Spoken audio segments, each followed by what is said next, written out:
오늘은 교회력상으로 새해를 시작하는 대림절의 첫 주일입니다. 대림절은 주님의 오심을 기다리는 절기인데요. 그 기다림의 목표는 한편으로는 예수의 처음 오심이며 다른 한편으로는 예수의 다시 오심이라는 양면성을 가집니다. 대림절은 한편으로 주님이 처음 오신 날인 성탄절을 앞둔 4주간의 기간이고요. 다른 한편으로는 주의 다시 오심을 기다리는 기간이기도 하기 때문입니다. 기독교 신앙은 하나님 나라 신앙입니다. 예수의 처음 오심으로 하나님의 나라가 시작되었고 다시 오심으로 그 나라가 완성될 것입니다. 그래서 이 땅에 기독교는 주님의 처음 오심과 다시 오심 사이에 놓인 종교라 할 수 있습니다.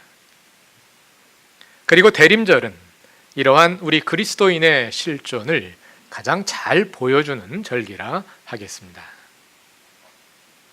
이러한 역사 인식은 오늘의 본문인 로마서 6장을 이해하는 데도 매우 중요합니다. 오늘은 대림절의 첫 주일을 맞이하며 이러한 시간 인식을 배경으로 로마서 6장을 함께 읽어보고자 합니다.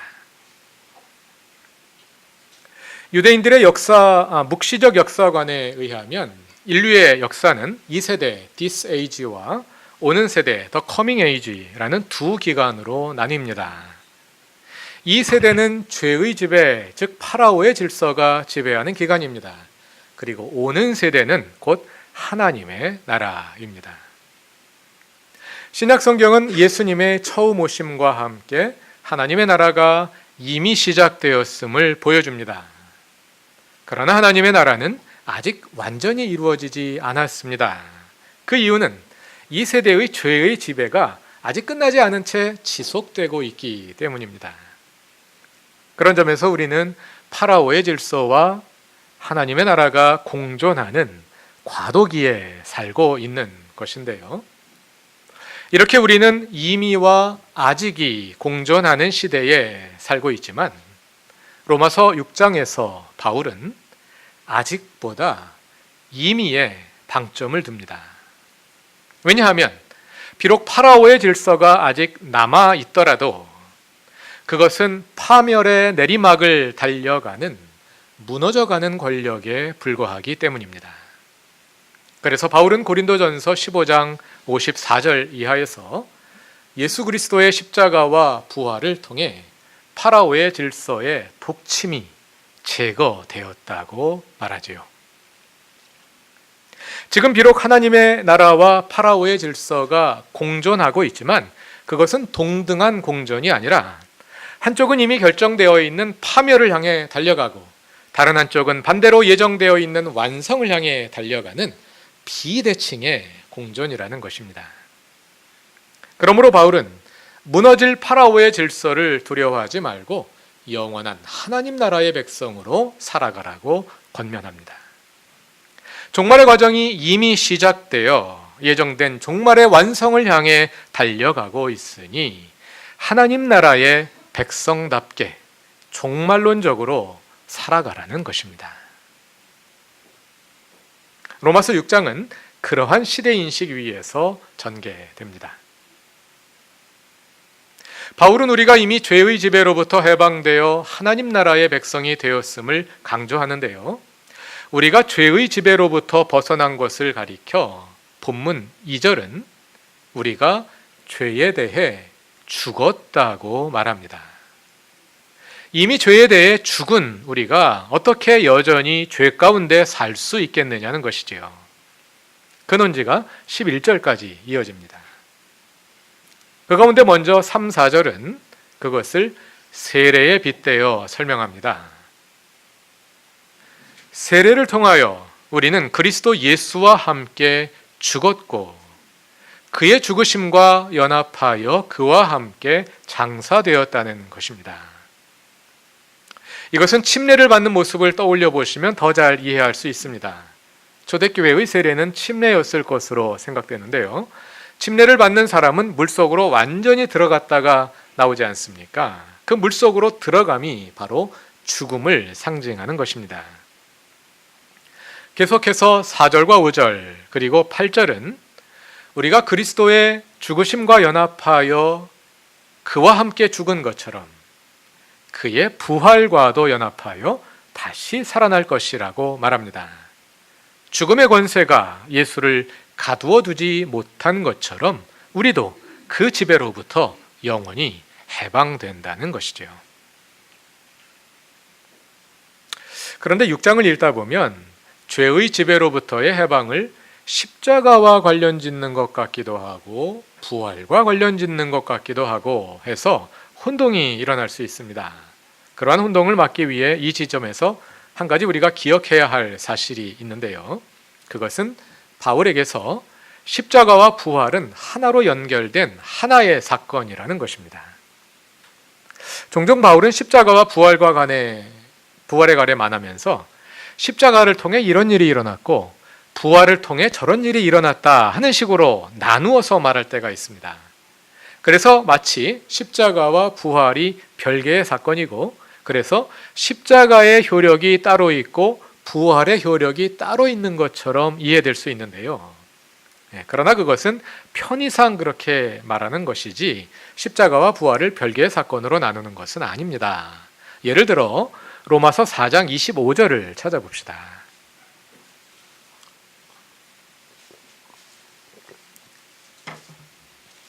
로마서 4장 25절을 다 같이 읽겠습니다. 예수는 우리의 범죄 때문에 죽임을 당하셨고 우리를 의롭게 하시려고 살아나셨습니다. 이 말씀은 마치 예수의 십자가 죽음은 우리의 범죄와만 관련되고 우리를 의롭게 하시는 것은 부활과만 관련된다는 뜻으로 오해될 수 있는데요. 그런 뜻이 아니라는 것입니다. 십자가와 부활이 따로따로 작용해서 십자가에서 죄 문제가 해결되고 부활을 통해 의롭게 되고 그런 뜻이 아니라는 거죠. 죄 문제가 해결되는 것이 의롭게 되는 것과 똑같은 일이지 않습니까? 십자가와 부활이 함께 우리의 범죄와 관련되고 두 사건이 함께 우리를 의롭게 함에 관련되는 것입니다. 왜냐하면 십자가와 부활은 하나의 사건이기 때문입니다. 오늘의 본문인 6장 7절을 4장 25절과 비교해 보면 이것을 확인할 수 있습니다. 6장 7절은 이렇게 말합니다. 죽은 사람은 이미 죄의 세력에서 해방되었습니다. 여기 해방되었다로 번역된 동사가 헬라어 원문으로는 의롭게 됨을 의미하는 디카이오라는 동사입니다. 지금까지 계속 의롭게 되었다 이렇게 번역했는데요. 여기서만 해방되었다로 옮겼습니다. 왜 그랬을까요? 죄의 세력으로부터 의롭게 되었다. 무슨 뜻이겠습니까? 죄의 세력으로부터 해방된 것이지요. 그래서 새 번역은 이것을 죄의 세력에서 해방되었다 이렇게 옮긴 것입니다. 어쨌든 이 구절에 의하면 우리는 죽음으로써 예수의 십자가 죽음과 연합함으로써 의롭게 되었습니다. 죽음으로 의롭게 되었습니다. 그런데 조금 전에 확인한 4장 25절은 우리가 예수의 부활로 인해 의롭게 되었다고 말하지요. 로마서 6장 7절은 우리가 죽음으로 의롭게 되었다고 말하고 4장 25절은 다시 살아남으로 부활로 말미암아 의롭게 되었다고 말합니다. 그러니까 성경을 자세히 읽다 보면 이거 뭐야 하고 헷갈릴 수 있게 된단 말이죠. 그럼 우리의 의롭게 됨은 십자가로 인한 걸까요? 부활로 인한 걸까요? 둘 다입니다. 십자가와 부활은 하나의 사건이기 때문입니다. 십자가 없이 부활이 있을 수 없고 부활이 없다면 십자가는 무의미한 것입니다. 십자가 사건은 예수님이 왜 죽으셨겠습니까? 부활하시기 위해서 죽으신 거죠. 예수님이 어떻게 부활하셨습니까? 죽으셨으니까 부활하실 수 있는 거죠. 십자가와 부활은 하나의 사건입니다. 물론 십자가와 부활은 예수 그리스도의 주 되심으로 이어지는 사건들이지요. 그러므로 바울이 때로는 십자가만 언급할 때도 있고 때로는 부활만을 언급할 때도 있지만 실제로는 십자가와 부활과 예수의 주 되심이라는 이 복음의 풀 스토리를 항상 염두에 두고 말하는 것입니다. 그때마다 세 가지를 다 말하면 너무 말이 복잡해지고 꼬이니까 그때 맥락에 따라서 그 중에 하나를 선택해서 사용하는 것뿐입니다. 자, 이제 다시 우리가 죄에 대해 죽었다고 말하는 6장 2절 이하로 돌아가 보기로 합시다. 로마서 6장에서 바울은 우리가 죄의 지배로부터 해방된 것을 가리켜서 죄에 대해 죽었다고 말합니다. 그리고 그것을 십자가 사건과 연결합니다. 우리가 받은 세례는 우리가 예수 그리스도와 함께 십자가에 달려 죽음을 상징하는데 바로 그 죽음을 통해 우리가 죄의 지배로부터 해방되었다는 것이지요. 세례는 우리의 믿음을 공개적으로 고백하는 것입니다. 우리의 믿음을 세례라는 의식을 통해 상징적으로 표현하는 것인데요. 다른 말로 하면 우리의 구원의 과정을, 구원의 내러티브를 세례라는 의식을 통해 재현하는 것이라고 할 수도 있겠습니다. 본문 4절에서 바울은 우리가 그리스도의 죽으심과 연합하여 세례를 받음으로 그와 함께 장사되었다고 말합니다. 세례는 우리의 믿음을 표현하는 것인데요. 그 믿음의 본질이 무엇이냐면 그리스도의 십자가 죽음과 연합하여 우리도 그와 함께 죽는 것, 그것이 바로 예수를 믿는 것이라는 이야기이죠. 몇 주 전 설교에서 우리의 믿음이란 하나님께서 예수 그리스도를 통해 이미 이루신 구원 사건을, 그 구원을 그냥 받아들이는 것이라고 말씀드렸는데요. 그 구원 사건이 바로 예수 그리스도의 십자가 죽음이지요. 믿음이란 그 십자가 구원을 나의 것으로 받아들이는 것인데 그것은 단지 십자가의 교리에 동의하는 데서 그치지 않고 나도 예수와 함께 십자가에서 죽는 것입니다. 그것이 십자가의 구원을 우리의 것으로 받아들이는 것, 믿는 것입니다. 내가 죄에 대해 죽는 것인데요. 왜 죄로부터 해방되는 것을 죄에 대해 죽는다고 말했을까? 여기에서 그 죽는 나가 누구이냐가 중요합니다. 바울은 3, 4, 5절에서 죄에 대해 죽는 죽음을 세례에 비유하여 설명한 후에 6절에서 누가 죽었다고 말할까요? 우리의 옛사람이 죽었다고 말합니다. 6절을 다 같이 읽어봅시다. 우리의 옛사람이 그리스도와 함께 십자가에 달려 죽은 것은 죄의 몸을 멸하여서 우리가 다시는 죄의 노예가 되지 않게 하려는 것임을 우리는 압니다. 내가 그리스도와 함께 십자가에 못 박혔나니, 잘 아시는 말씀이죠. 갈라디아서 2장 20절을 떠오르게 하는 말씀입니다. 같은 동사가 사용되었습니다. 갈라디아서 2장 20절에서는 내가 주어였습니다. 내가 그리스도와 함께 십자가에 못 박혔습니다. 그런데 오늘 본문인 로마서 6장 6절에서는 주어가 누굽니까? 옛사람이지요.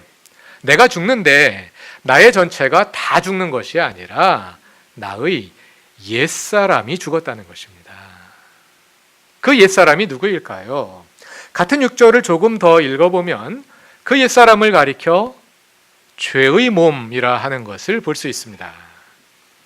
우리의 옛사람이 그리스도와 함께 십자가에 달려 죽은 것은 죄의 몸을 멸하여서 우리가 다시는 죄의 노예가 되지 않게 하려는 것이라고 말이지요. 또 뒤로 가서 12절을 보시면 이것을 다시 죽을 몸이라고 서술합니다. 옛사람, 죄의 몸, 죽을 몸 다 비슷한 뜻으로 쓰인 거죠. 우리가 죄의 노예가 되는 것은 바로 우리 안에 있는 죄의 몸, 죽을 몸, 즉 옛사람 때문이라는 것입니다.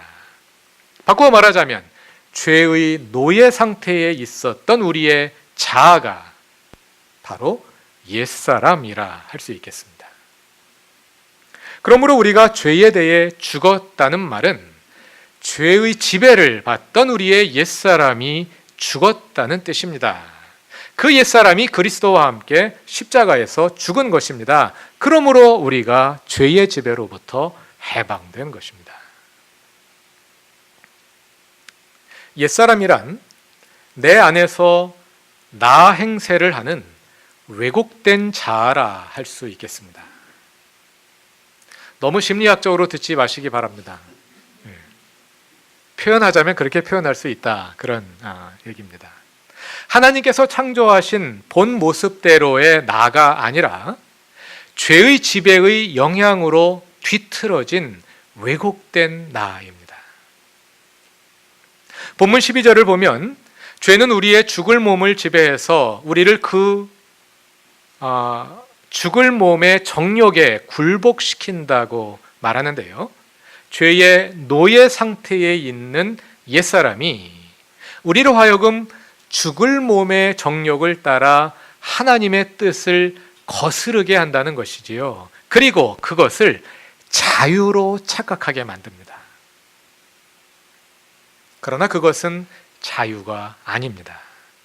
자유가 존재하기 위해서 자유를 누릴 내가 존재해야 하는데 옛사람은 진정한 나가 아니라 죄의 노예 상태에 있는 죄의 아바타와 같은 존재이기 때문입니다. 바울은 우리가 믿고 세례를 받을 때 이 옛사람, 즉 우리의 왜곡된 자아가 예수와 함께 십자가에 못 박혀 죽는다고 말합니다. 그렇게 우리의 죄의 몸 또는 죽을 몸은 소멸되고 우리는 죄의 노예 상태로부터 해방된다는 것이지요. 그리하여 죄의 지배를 받던 우리의 옛사람은 죽고 죄로부터 자유로운 새로운 자아로 다시 태어나게 되겠지요. 골로새서 3장은 그 새로운 자아를 가리켜 새 사람이라고 부릅니다. 로마서 6장에는 새 사람이라는 용어는 사용되지 않습니다. 그 대신 본문 4절에서 바울은 우리의 옛사람을 생명의 새로움과 대조합니다. 4절을 다 같이 읽어봅시다. 그러므로 우리는 세례를 통하여 그의 죽으심과 연합함으로써 그와 함께 묻혔던 것입니다. 그것은 그리스도께서 아버지의 영광으로 말미암아 죽은 사람들 가운데서 살아나신 것과 같이 우리도 또한 새 생명 안에서 살아가기 위함입니다. 여기서 새 생명으로 번역된 어구를 직역하면 생명의 새로움입니다. 새 생명 그러면 새 생명이 있고 옛 생명이 있다 이런 뜻으로 받아들일 수 있는데요. 그런 의미가 아니라 생명 자체가 새롭다는 그런 의미입니다. 생명의 새로움으로 살아가기 위함입니다. 재미있는 것은 여기에서 바울이 죄의 지배하에 있는 존재와 하나님의 주 되심 가운데 있는 존재를 옛 것과 새 것으로 대조한다는 점인데요. 왜 이런 시간적인 대조를 사용하는 걸까요? 먼저 우리가 개인적인 차원에서 생각해 볼 수 있겠습니다. 우리 그리스도인들의 입장에서 볼 때 하나님을 알기 전 죄의 지배를 따라 살던 것은 과거의 일이고 옛날 일이고 예수를 믿은 후 새 사람이 되었으니까요. 우리 개인사적인 차원에서 옛사람 새사람이라고 말할 수 있겠지요. 그러나 본문에서 바울은 그보다 더 근본적인 대조를 염두에 두고 있습니다. 그것은 묵시적 역사관에 토대한, 아까 말씀드린 묵시적 역사관에 토대한 이 세대와 오는 세대의 대조입니다. 예수와 함께 역사의 새 시대가 시작됨으로써 옛것과 새것이 나누게 된 것입니다. 단지 이것이 이것보다 앞에 있어서 옛것이 아니라 그것은 지나간 옛것이다, 그런 의미입니다. 새 시대가 시작됨으로써 파라오의 질서는 단지 옛것이 되었을 뿐만 아니라 이제 그 독침을 제거당한 채 파멸을 향해 달려가는 낡은 권력이 되었다는 것입니다. 그러므로 그 시대의 변화를 바로 읽으라는 것입니다. 시대가 달라졌다는 것이죠. 따라서 이 두 체제의 대조는 단지 역사적 사실에 대한 대조일 뿐만 아니라 그로부터 더 나아가서 우리가 무엇을 지향하며 살아야 할지를 보여주는 권면의 성격을 갖습니다. 새 시대가 되었다. 그 자체가 윤리적인 권면인 것입니다. 이미 지나간 파라오의 질서에 매이지 말고 새 시대의 시민답게 생명의 새로움으로 살라는 것이지요. 그럼 어떻게 사는 것이 새 시대의 시민답게 생명의 새로움으로 사는 걸까요? 본문 12절에서 바울은 이렇게 권면합니다. 12절을 다 같이 읽어보겠습니다. 그러므로 여러분은 죄가 여러분의 죽을 몸을 지배하지 못하게 해서 여러분의 몸의 정욕에 일이 없도록 하십시오. 제가 잘못 읽었습니다. 여러분이 몸의 정욕에 굴복하는 일이 없도록 하십시오. 이 구절은 죄의 지배가 구체적으로 어떻게 나타나는지를 보여주는데요.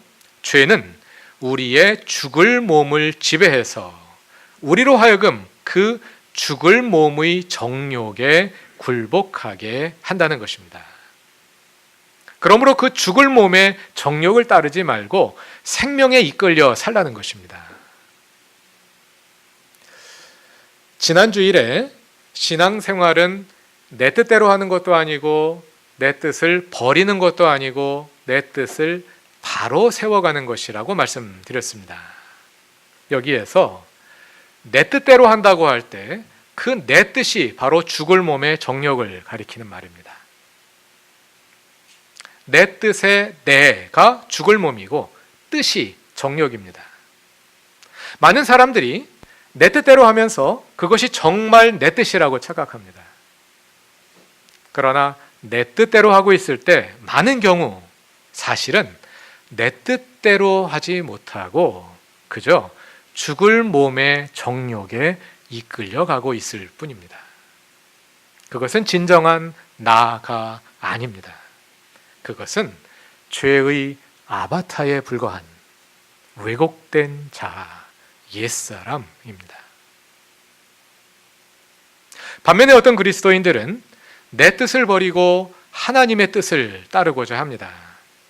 그런데 많은 경우 그분들은 죽을 몸의 정욕만 버리는 것이 아니라 나의 자아를 통째로 포기해버립니다. 왜곡된 자아를 버리고 진정한 자아를 찾아야 하는데 참 거짓에 구별 없이 그냥 모든 자아를 다 버립니다. 그리고는 그저 율법이 시키는 대로 살아갑니다. 그러나 자아가 없이는 자유도 있을 수 없습니다. 자유의 자자가 나를 가리키는 말이지 않습니까? 자유, 나다움이지 않습니까?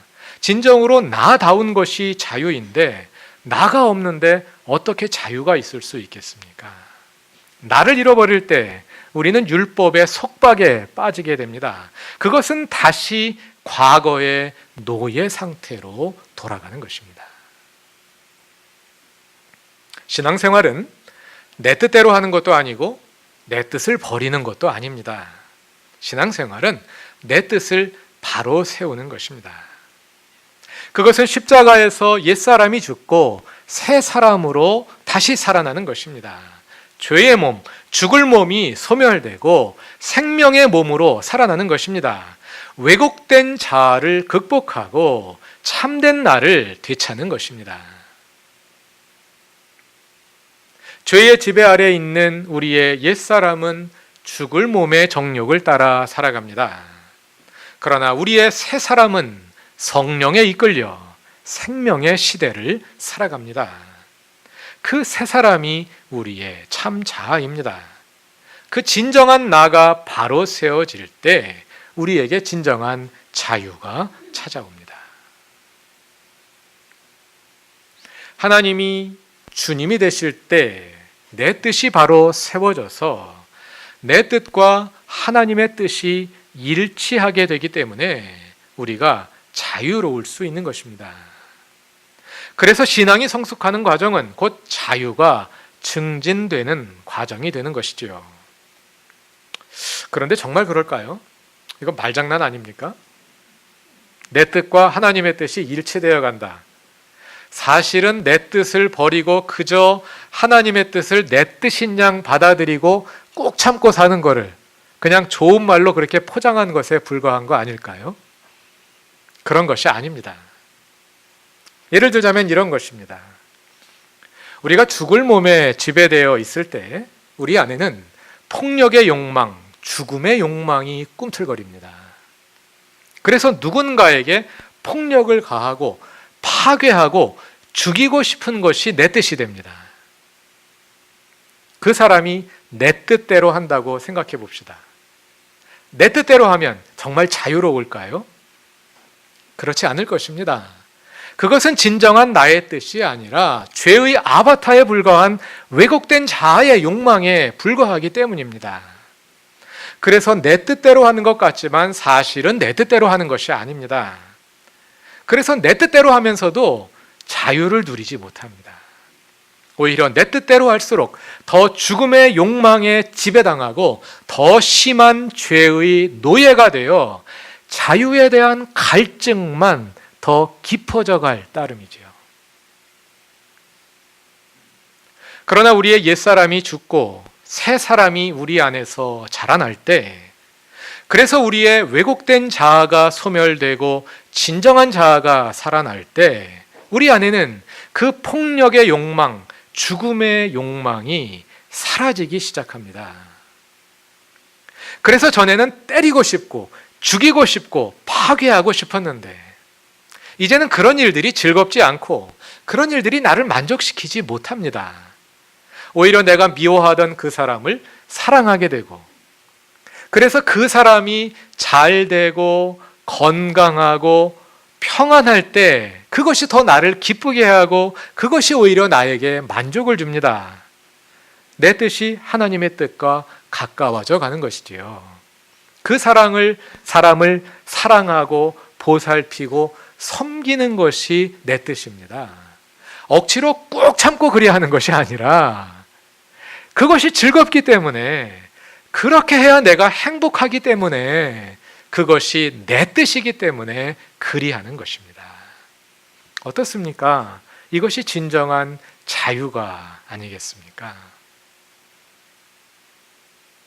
우리의 옛사람이 살아있을 때 나의 자유는 다른 사람의 자유와 충돌합니다. 내가 자유롭고자 하면 다른 사람이 피해를 보게 됩니다.